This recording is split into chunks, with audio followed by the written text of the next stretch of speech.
So originally when I was gonna make this video, I didn't think there was a whole lot to talk about outside of whoever's in charge of the promoting Life is Strange forgetting to put songs on the official playlist.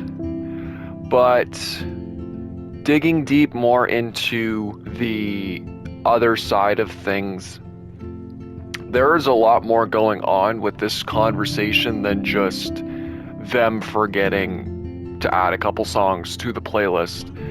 Songs that were actually on the vinyl, by the way. So I'm going to just start with where I'm coming from this.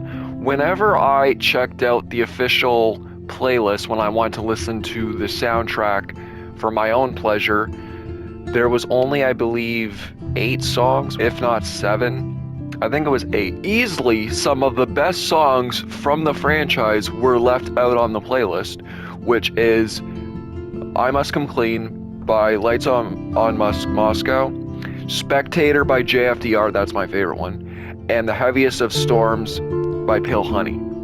All those three were not included on the official playlist up until, I want to say, 2 days before they released the official Tessa Rose Jackson soundtrack one, and then they added the tracks from the Tessa Rose Jackson soundtrack to the official playlist.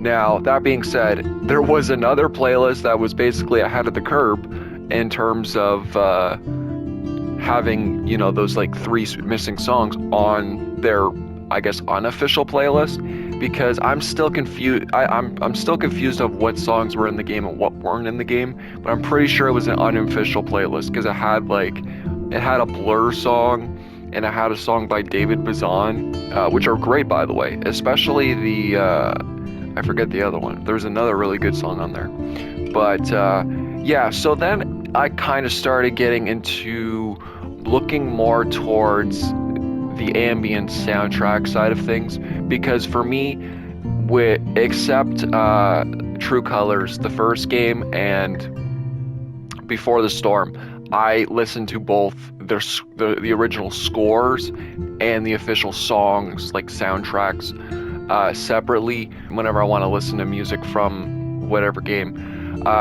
Specifically with Double Exposure, with this time of year, it was a perfect time to release this game because this soundtrack really represents the overall vibe of winter, and I really like the kind of ominous, dark, ambient, post-rock elements to it that I was curious, and I wanted to see okay, what can I find on YouTube about regarding the ambient side of things.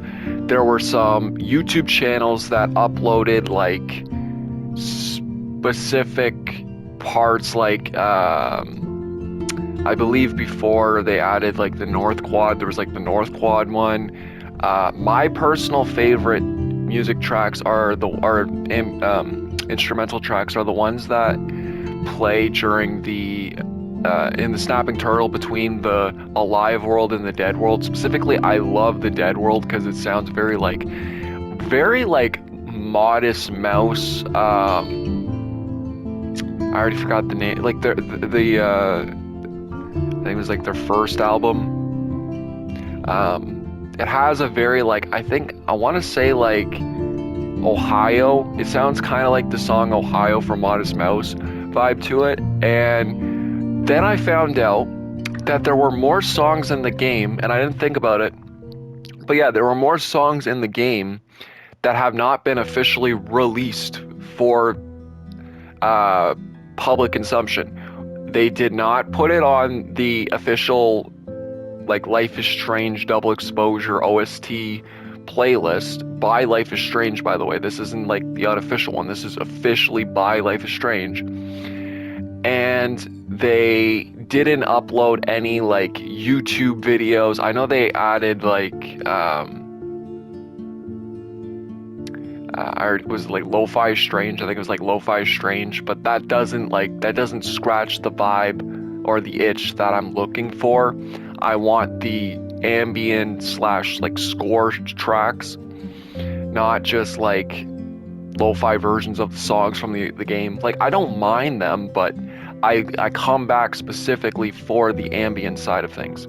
Now, that being said, it wasn't until today that I came across a YouTube video that blew my fucking mind on how many unreleased tracks are actually in the game. In the description of this, the title of the video is Snapping Turtle Music, all tracks from Snapping Turtle Bar and Life is Strange, Double Exposure. In the description it says this: accept no limitations. This is the only place you can find the full-length, high-quality music from the iconic location in the new Life is Strange Double Exposure.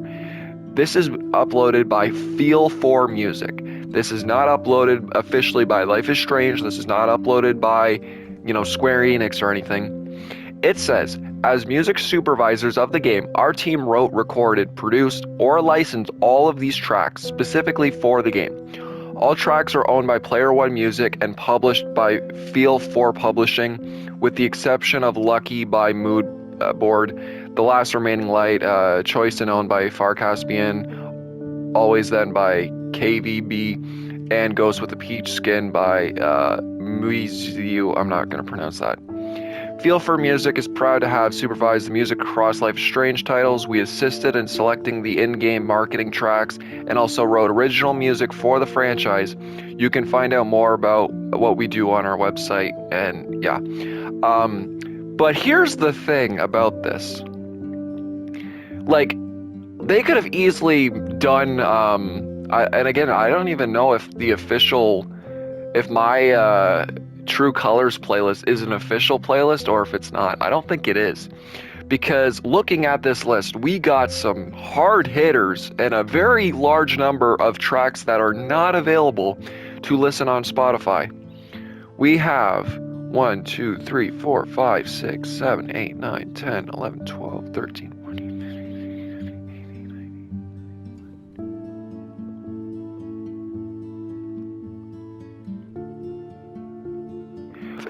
38.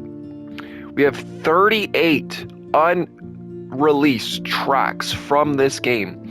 If you want to go listen to them, I will link I'll link the video in the description, because please go support this Feel4 Music, whatever they do. Because honestly, this music, I'm so glad that I found out that this existed, because as far as I know, these are official songs. These are actual songs that people that have played the game, fans of the franchise, will not discover unless they go to this specific video. It is unacceptable, I would say, for Life is Strange, Square Enix, whoever the hell is in charge of the marketing for this game, to have 38 songs unreleased to the public to be able to listen to. Because at least then, even for people that haven't heard the songs when they played the game, for people that are huge fans of soundtracks to games, for me, music has always been an important factor in my life, and specifically from video games, whether it be from my dad's influence of loving movie and video game scores, to growing up with classic video game soundtracks, whether it be racing games, open world games, that when I eventually started playing Life is Strange, the music for those games hit a different level.